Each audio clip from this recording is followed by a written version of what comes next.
오늘 본문의 말씀을 가지고 어떤 힘이 밀고 나오나요? 라고 하는 제목으로 말씀을 나누려고 합니다.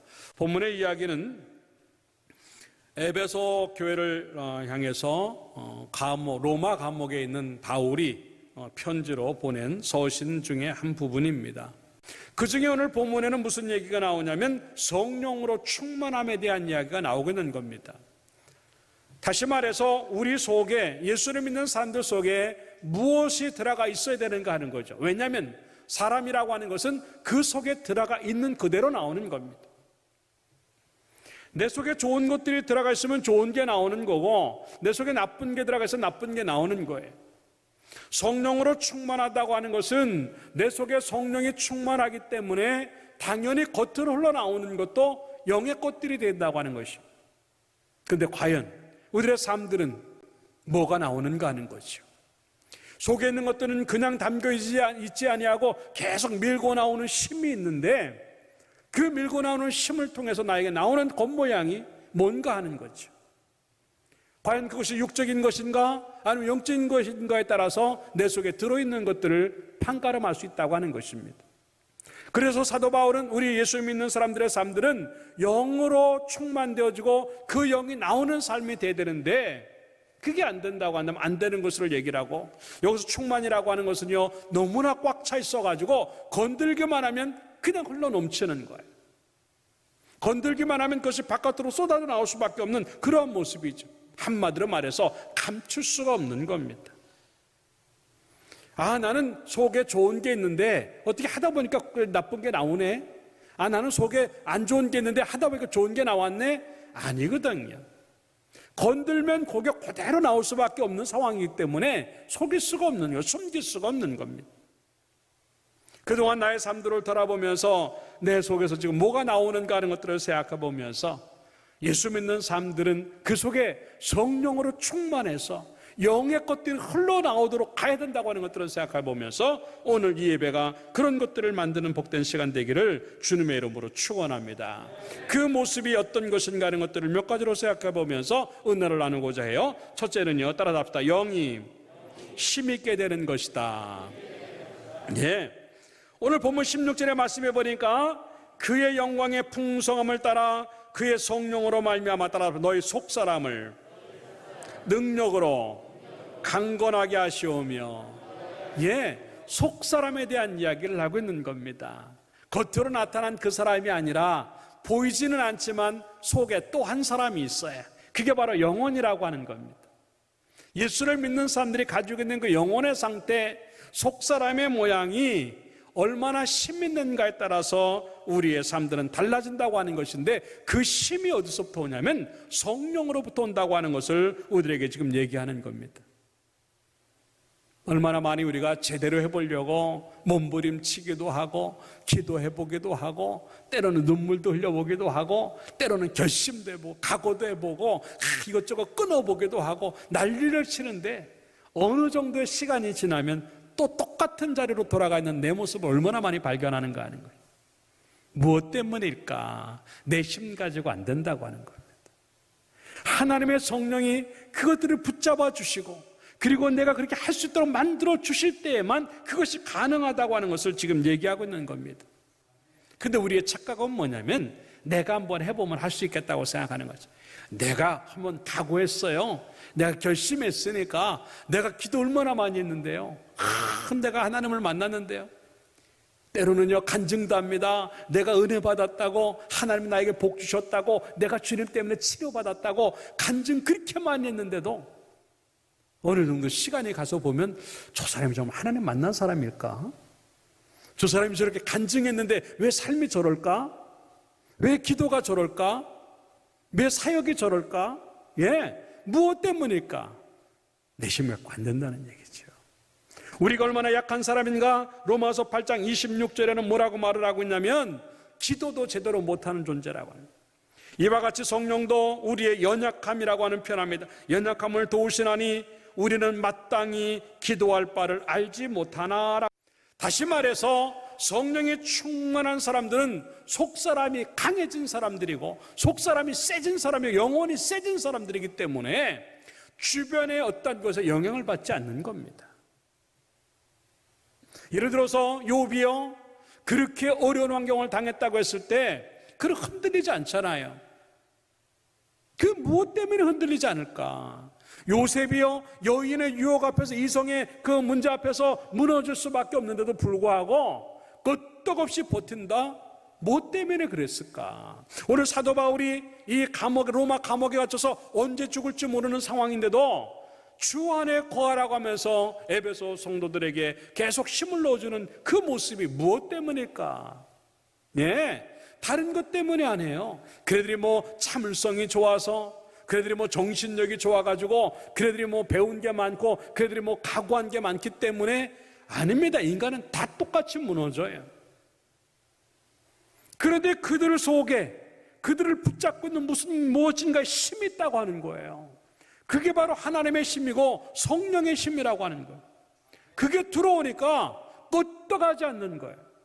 여러분들이 이 인생을 살아가면서, 신앙생활하면서 상황에 의해서, 환경에 의해서, 외부의 조건과 인간의 조건에서 왔다 갔다 한다고 한다면 내가 필요한 건 뭐냐면 지금 나는 속사람이 약하다고 하는 거예요. 사도 바울은요, 오히려 그 약한 것들이 더 유리했어요. 고린도후서 12장에 보면은요, 육체 가시에 대한 이야기를 합니다. 너무 괴로운 거예요. 사도 바울의 생각은요, 이 육체 가시만 빼면 얼마나 좋을까? 내가 이 육체 가시만 없으면 더 멋지게 주일하고, 이 육체 가시만 없으면 내가 더 효율적으로 하나님의 일할 수 있을 것 같은데, 3번 기도했다는, 그 말은 오래 기도했다는, 많이 기도했다는 얘기예요. 근데 하나님 그거 안 빼주세요. 그대로 두세요. 그리고 나서 청청병력 같은 말씀을 하십니다. 야, 너 족한 줄로 만족해야 돼. 내 은혜가 너에게 족해. 아니, 이거 빼야 은혜가 족한 건데 어떻게 이게 아직도 박혀있는데 그게 은혜라고 생각하느냐는 거죠. 그때 깊은 걸 깨달아요. 이거 빼내고 내 힘으로 살 것인가, 이 육체 가시 놔두고 하나님의 힘으로 살 것인가, 거기서 결정이 나는 거예요. 그 순간에 사도 바울은요, 더 이상 기도하지 않아요. 그러면서 오히려 뭐라고 말을 하냐면, 나는 약한 것들이 오히려 기쁘다고 말을 해요. 그리고 오히려 약한 것들을 자랑하겠다고 말을 해요. 그리고 나서 그 자랑하는 이유가 뭐냐면, 내 약한 것들을 자랑하겠는데, 따라합시다. 이는 그리스도의 능력이 내게 머물게 하려 함이라. 할렐루야. 예? 내가 오히려 약한 것들을 자랑하겠는데, 그 이유가 뭐냐면 그 약한 것들이 하나님의 능력을 머물게 하고 그 능력이 나에게 있게 만드는 것. 지금 우리도 마찬가지예요. 육체에 가신 것들이, 가시 같은 것들이 때로는 가난일 수도 있고, 때로는 질병일 수도 있고, 실패일 수도 있고, 가정의 깨짐일 수도 있어요. 얼마나 약점들이 많이 우리 가운데 있는지 몰라요. 그러나 그건 인간 편에서 볼 때 약점이에요. 하나님 편에서 볼 때는요, 그건 아무것도 문제가 되지 않아요. 정말 하나님이 보실 때는요, 우리의 믿음의 약점이 더 큰 약점이 될 수 있다고 하는 겁니다. 믿음의 약점들이 줄어들고 믿음이 장점이 되기를 주님의 이름으로 축원합니다. 육체의 가시 같은 가난이 그대로 있더라도, 육체의 가시 같은 질병이 그대로 있더라도 괜찮아요. 왜? 그거 빼내고 내 힘 갖고 살아가는 것보다는 그 육체에 가시 집어넣어놓고 그리스도의 능력으로 살아가는 것이 훨씬 더 위대한 삶을 산다고 생각하고, 그 은혜가 있기를 주님의 이름으로 축원합니다. 뭐 없어서 못하겠어요, 뭐 이것 때문에 힘들어서 못하겠어요, 그건 없는 게 아니고 믿음이 바닥났다고 하는 증거입니다. 내 속에서 밀고 나올 수 있는 것들이 아무것도 없다고 하는 그런 의미예요. 다시 한번 우리 속에서 이런 은혜가 주어짐으로 말미암아 어떤 환경이 들어온다 할지라도, 그것이 환난이든 핍박이든 그것이 질병이든 가난이든 상관하지 아니하고 여전한 모양으로 주님 잘 섬기는 여러분의 모습들이 만들어지기를 주님의 이름으로 축원합니다. 두 번째, 따라합시다. 삶이 바르게 되는 것이다. 예, 오늘 18절의 말씀해 보니까 능히 모든 성도와 함께 지식에 넘치는 그리스도의 사랑을 알고 라고 기록을 하고 있어요. 지식을 여러 가지로 표현할 수 있지만 뭘 해야 될지 알게 만든다고 하는 것이요, 뭘 해야 되는지를 알게 합니다. 성령께서 우리 속에 가득 차 있다고 한다면, 충만하다고 한다면, 그것이 밀고 나올 때 뭘 얘기를 하냐면 너 이렇게 해야 돼, 저렇게 해야 되라고 하는 거예요. 곧 안에 있는 것들이 밖으로 드러나는 믿음을 의미하는 겁니다. 이게 소위 말해서 인격이라고 하는 거예요. 믿음이 인격이 되고 삶이 인격이 되는 그 모습이 바로 신앙인, 특별히 성령이 충만한 사람들의 특징이라고 하는 것을 우리에게 보여주는 것이에요. 성령을 받으면 예언을 하고 방언을 하고 병 고치기를 하고 대단한 능력을 행하는 것, 그것만 성령의 역사가 있는 거 아니에요. 그것도 성령께서 하셔야 되겠지만 여기서 말씀하시는 그 모습은요, 일상의 은사를 의미하는 것이, 매일의 삶 속에서 내가 어떻게 살아야 되는가를 알게 하시는 역사가 성령을 통해서 나오는 거예요. 하나님은 계속 우리들 속에서 성령을 통하여 감동을 주시면서 이렇게 살아야 돼라고 사인을 주세요. 이렇게 살아야 돼라고 감동을 주세요. 그렇게 살면 달라져요. 그렇게 살면 변화가 오고, 그렇게 살면 제대로 살아요. 근데 그런 모습이 안 나온다고 하는 것은 성령의 감동대로 사는 것이 아니라 내 마음대로 살고 있다고 하는 것을 의미하는 것입니다. 아까도 얘기했지만 이제 성령이 우리 속에서 감동을 하는데도 불구하고 그것들을 밀어내는 게 뭐냐면 죄라고 하는 것이에요. 죄라고 하는 게 뭐냐면 말씀대로 살지 아니하고 내가 하고 싶은 대로 사는 거예요. 순종하지 아니하고 불순종한다고 하는 것이죠. 그러니까 자꾸 우리 속에서 감동을 주시는데 괜찮아 하면서 자기 멋대로 사니까 무너질 수밖에 없고 신앙인의 모습이 겉으로 나오지 않는 경우가 너무 많다고 하는 것이죠. 그래서 예수를 믿어도 달라지는 것이 없어요. 예수를 믿어도 변화가 없고 예수를 믿어도 더 나아지는 것들이 없는 경우가 참 많은 거예요. 그래서 성경 데살로니가전서 5장 19절에는 뭐라고 말을 하고 하냐면, 따라서 성령을 소멸하지 말며, 성령을 소멸하지 말라. 소멸이라고 하는 것은 불을 끈다 하는 뜻이에요. 불과 같은 성령이 우리 속에 들어와서 역사되어지고 있는데, 내 죄로 인해서 성령을 밀어내고 내 불순종으로 성령의 감동을 밀어내니까 성령이 우리 속에 하나도 안 남아요. 하나님 우리 속에 계속 메시지를 보내고 계속 감동을 주시고 계속 뭔가를 이렇게 만들어내시는데 밀어내는 거예요. 못 본 척하는 거예요. 성경을 읽었는데 안 읽은 사람처럼, 말씀을 들었는데도 안 들은 사람처럼 그냥 그걸 계속 밀어내니까 내 속에 남는 건 아무것도 없고 말씀대로 이행하고 순종하는 것들이 없어지고만 우리의 모습일 때가 참 많다고 하는 겁니다. 그게 없어지니까 예수를 믿는데도 세상 것만 나오는 거예요. 겉모습은 멀쩡한데 아니에요. 입만 열었다고 한다면 상소리, 음담, 패설, 거짓말, 둘러대는 말, 입만 열었다고 한다면 거친 언어, 상스러운 단어 아니에요. 예수 믿는 사람들은요, 교회뿐 아니라 가정에서도 그러면 안 돼요. 당신 때문에 교회 안 나갈 거야. 당신 보니까 하나님 안 계신 것 같아. 예수 믿는 사람이 뭐 그러냐? 중직이 뭐 그러냐? 야, 너도 교회 다니냐? 이런 소리 듣는다고 한다면요, 우린 지금 뭔가 크게 실패하고 있는 거예요. 존경까지는 않는다 할지라도 최소한 욕은 먹지 말아야죠. 근데 왜 그게 안 되냐면 내 속에서 나오는 게 세상적인 것과 똑같으니까. 그래서 성경은 뭐라고 말하냐면 고린도전서 14장 40절에 이렇게 고백을 해. 따라합시다. 모든 것을 품위 있게 하고, 품이라고 하는 단어를 사용하시죠. 좀 점잖고 예의가 있고 좀 괜찮아 보이게 하는 것. 말 한마디를 해도 표정 하나를 지어도 그래도 그렇잖아요. 사람과의 관계 속에서 그게 굉장히 중요한 언어예요.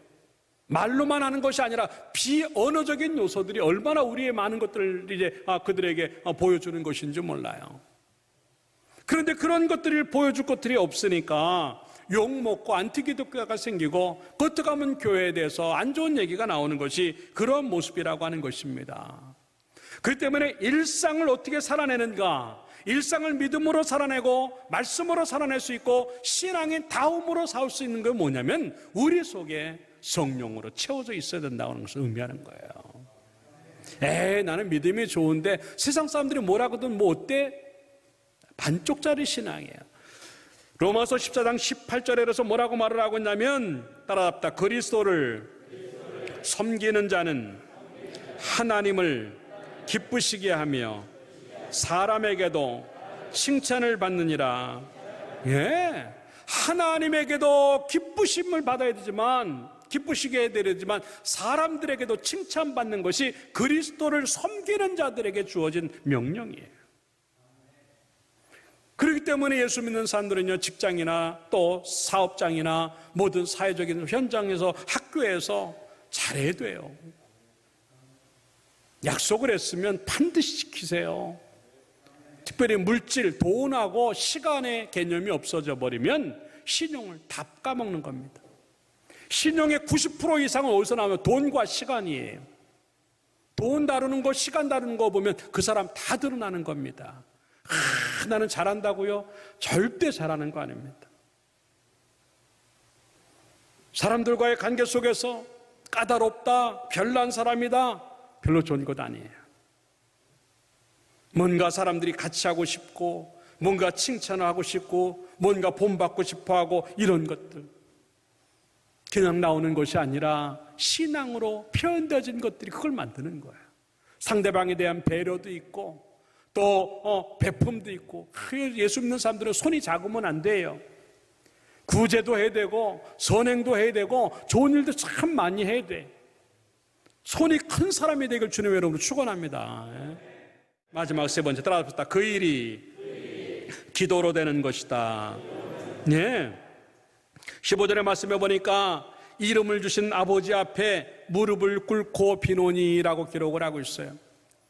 과연 이렇게 속사람이 든든해지고 겉으로 나온 믿음이 훌륭해지는 그 모습들이 어디서 오느냐? 우리의 속에 담겨져 있는 성령의 충만함 때문에 밀고 나와서 그러는 것인데, 그 성령의 충만함이 어떻게 생길 수 있을까라고 하는 거예요. 물론 우리들이 사모함도 있어야 되고 거룩함도 있어야 되고 정말 몸부림도 있어야 되겠지만, 가장 중요한 게 뭐냐면 오늘은 성경은 기도하는 일이라고 하는 것을 우리에게 가르쳐주고 있어요. 사도 바울이 여기서 그 성령의 충만을 위해서 무릎을 꿇고 기도했다라고 말해요. 무릎을 꿇고 기도했다고 하는 것은 얼마나 그 기도가 간절했는가 하는 것을 얘기하는 것이죠. 그 간절함이라고 하는 것이 어디서 나올까? 그거 아니면 살 수 없는 마음, 그리고 오직 그것만 원하겠다고 하는 다부진 마음이 주어질 때 나오는 그 기도가 무릎을 꿇고 하는 기도라고 하는 겁니다. 사랑하는 여러분들이요, 우리는 우리의 문제 해결만을 위해서, 은혜 받기 위해서만 몸부림치면서 무릎을 꿇고 기도할 때가 많았지, 성령으로 충만해지기 위해서, 하나님의 힘으로 살아가기 위해서 몸부림치면서 무릎 꿇고 기도한 적이 몇 번이나 있었겠는가 하는 것이죠. 성경은 여러 이제 모습에서 우리들에게 그것을 보여주고 있어요. 사도행전 4장 31절의 말씀에 보니까 빌기를 다함에 모인 곳이 진동하더니 무리가 다 성령이 충만하여라고 하는 겁니다. 4장 31절의 말씀이 그냥 그런 얘기가 되는 것이 아니라 우리들도 그리해야 된다. 따라서 빌기를 다함에, 성령의 충만함이 입혀질 때까지 멈추지 않고 기도하는 거예요. 우리는 너무나 많이 나는 성령의 역사가 없는 것 같다고, 과연 그 성령의 역사를 위한 기도가 얼마나 쉬지 않고 계속되었는가 하는 것을 보여주는 거예요. 사도행전 1장 14절의 말씀에도 보니까 이제 예수의 여자들과 예수의 어머니 마리아와 예수의 아들과 더불어 마음을 같이하여 따라합시다. 오로지 기도에 힘쓰니라. 성령, 이제 보혜사 성령을 주시겠다고 하는 말씀에 순종하여서 예루살렘을 떠나지 말고 기다리라고 하는 그 말씀을 붙잡고 움직이지 아니하고 그네들 오직 하나 기도. 물론 그 상황이 기도밖에 할 수 없는 상황이었어요. 밖에 나가면 큰일 난다고 생각했으니까. 그럼에도 불구하고 그 기도가 멈춰지지 않는 순간 그들은 폭발적인 성령의 역사를 경험하고 세상을 뒤집는 땅끝까지 갈 수 있는 힘이 그들에게 주어졌다는 것들을 생각을 하고, 우리의 기도가 그 성령을 구하는 기도가 되고, 그 기도가 무릎을 꿇는 기도가 되어서 오직 성령이 우리 속에 역사하는 것들을 경험하기를 주님의 이름으로 축원합니다. 팀 켈러 목사님은 뭐라고 말을 하고 했냐면, 기도는 고단한 싸움 씨름이지만 본질에 맞닿은 경이로운 길이다, 그렇게 말을 하고 있어요. 다시 말해서 본질까지 가는 것, 하나님의 힘으로 살아가는 그 힘은 어디서부터 주어지냐면 씨름하는 기도에서 얻어질 수 있다라고 하는 얘기입니다. 야곱이 야복강에서 씨름함으로 자기의 문제를 해결하고 하나님을 앞세우고 나갔던 것처럼, 결국 그것이 그를 살렸던 것처럼 우리에게도 이러한 기도, 하나님이 내 앞에 있어야만 하고 하나님이 움직이셔야만 하고 하나님이 역사하셔야만 된다고 하는 그 무릎 꿇음이 곧 우리를 본질로 가게 만든다고 하는 것들을 생각을 하면서, 그 기도가, 성령 충만함을 위한 기도가 우리 가운데 멈춰지지 않기를 주님의 이름으로 축원합니다. 때로는요, 그런 기도가 하고 싶을 때가 있어요. 하나님의 성령이 여러분 마음속에 기도하고자 하는 마음 주실 때는요, 다른 것 기도하지 마세요. 기도하고자 하는 마음 주실 때, 야, 요때다 하고, 내 문제를 위해서, 물론 그 기도가 필요하겠지. 그러나 기도하고자 하는 마음을 주실 때는요, 다른 기도가 필요할 때가 있어요. 예를 들어서 이 솔로몬이 하나님 앞에 그런 번들 때 다른 것 구하지 아니하고 지혜 구한 것처럼, 하나님이 나에게 기도하라고 하는 기회를 주시고 그 감동을 주실 때는 하나님 구하라고 하는 것 생각을 하고, 오직 성령만을 위해서 기도하고 구할 때 여러분 다른 사람이 될 줄로 믿습니다. 항상 여러분 마음속에 그 순종에 대한 마음이 있어요. 내가 하나님이 내 마음에 기도를 하게 하시고 싶어하는, 그런 기도하고 싶어하는 마음을 주셨으면 좋겠다고 하는 마음을 갖고 사세요. 하나님, 내 마음에 기도할 수 있는 감동을 주세요. 근데 어느 순간에 그런 감동이 아주 강하게 올 때가 있어요. 그럴 때는 다른 거 구하지 마세요. 하나님만을 구합니다라고 기도할 때요, 하나님이 폭포수와 같은, 불과 같은 역사를 이루실 줄로 믿습니다. 그것이 누가복음 11장 13절의 말씀이에요. 너희가 악할지라도 이제 좋은 것을 자식에게 줄 줄 알거든 하물며 너희 하늘 아버지께 따라합시다. 아버지께서 따라합시다. 구하는 자에게 성령을 주시지 않겠느냐. 예, 아들이 아버지에게 떡을 달라고 했을 때 돌을 줄 자가 없고, 생선을 달라고 할 때 뱀을 줄 자가 없다라고 말씀하시면서 나온 이야기예요. 예, 떡과 이제 생선 이야기를 하다 갑자기 왜 성령 이야기를 여기 탁 갖고 있느냐. 예, 하나님 앞에 갑자기 구할 마음이 생길 때는요, 다른 거 안 구해도 돼. 왜? 하나님이 다 해주겠다고 하는 약속이니까. 정말 중요한 것은 내가 하나님에 의해서 살게 하옵소서, 내가 하나님의 성령으로 충만케 하옵소서, 내가 하나님으로 인해 살게 하옵소서, 그 기도할 때 역사가 나갈 줄로 믿습니다. 그때서야 성령의 충만함이 나는 거예요. 우리는 언제 한번 내 속에 성령 충만하게 달라고 기도했는가? 방언 달라고 기도했을 줄 몰라도 성령 충만하게 달라고 기도하지 않아요. 문제 해결을 위한 기도는 하지만 성령 충만하게 달라고 기도하지 않아요. 그러니까 나오는 것이 뻔한 거예요. 이제는요, 방언도 성령 안에서 나오는 것이고, 능력도 성령 안에서 나오는 것이고, 해결도 성령 안에서 나오는 줄로 믿고, 성령을 구하는 기도로 충만해져서 우리의 모든 삶의 것까지 해결되는 기적이 있기를 주님의 이름으로 축원합니다. 결론적으로 말씀을 드립니다. 내 속에서 지금 무엇이 밀고 나오고 있습니까? 주어진 힘대로 밀고 나오는 거예요. 육의 힘이 크면 육이 밀고 나오는 거고, 영의 힘이 크면 영의 것들이 밀고 나오는 거예요. 성경은 우리에게 성령으로 충만한 사람이 진짜 신앙이라고 말을 하고 있는 겁니다. 무슨 힘 갖고 살 것인가? 세상 힘 그렇게 중요하지 않아요. 없으면 없는 대로 가요. 그러나 믿음의 힘은 꼭 필요한 것입니다. 그것이 성령부터 나온다고 하는 것들을 생각을 하고 그 힘 갖고 살아가기를 주님의 이름으로 축원합니다. 그 속에 있는 것들이 삶으로 만들어지는 것이 믿음이에요. 인격입니다. 이상한 인생을 살지 말고 신앙인다운, 예수 믿는 사람다운 그 모습을 살아서 지나고 나면 내가 왜 그랬을까 하고 부끄러워하는 일들, 그리고 실패하고 실수하는 일이 아닌 당당하고 자신감 있고 보여줄 만한 그런 삶의 현장이 있기 바라고, 그 일들이 기도 없으면 안 된다고 생각을 하고 날마다 무릎 꿇고 쉼없이 기도함으로 말미암아 성령의 역사가 쉼없이 우리들이 채워져서 항상 성령으로 살아가는 우리의 모습들이 만들어지기를 주님의 이름으로 축원합니다.